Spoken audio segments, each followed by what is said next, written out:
right, so now here we are at the evaporator, the cooker. We call this the sugar shack. This is where the magic happens. Remember we looked at it, we picked the tree with the opposite branches, we drilled the hole, we hung the bucket. The sap gets brought up here to the cooker. It's near the nature center.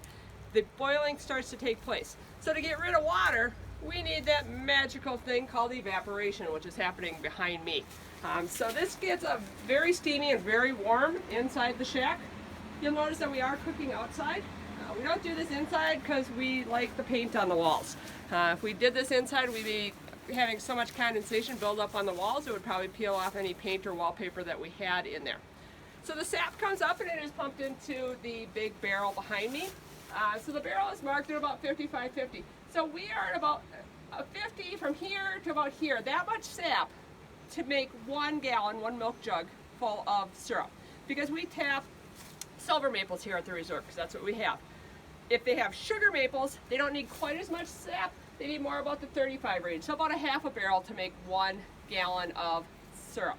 This is part of the reason that maple syrup costs so much. It's a lot of work to get all of this and get rid of all this water and do all this cooking and boiling. So remember when it went into the buckets, it was looking a lot like water. It's now coming in. There's 2 stages to the cooking.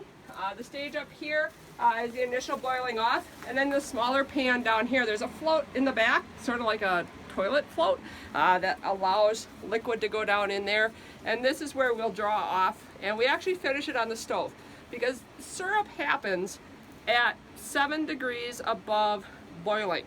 The problem is the boiling point of water changes a little bit every day, so we can't just go at 219. It might be 220 today, or it might be 218.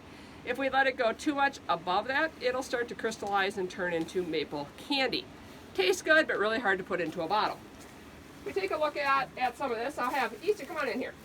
Easton was my sampler down below, if you remember. We've met him down there, and he did sample the sap that was down coming out of the tree. So this is super hot. Don't touch it quite yet, but we're gonna cool just a little bit. But we can see it's starting to look more like the stuff we put on our pancakes. We don't add anything to make it brown. When you cook sugar, the natural process is for it to turn brown. So maple syrup is just boiled down sap. If you buy organic maple syrup, that's probably unnecessary because I don't know anybody who treats their trees. Maple sap is just pure maple syrup is simply from the trees. All right, let's see. Good enough? Yeah, probably. Starting to taste better? That tastes like pure maple syrup.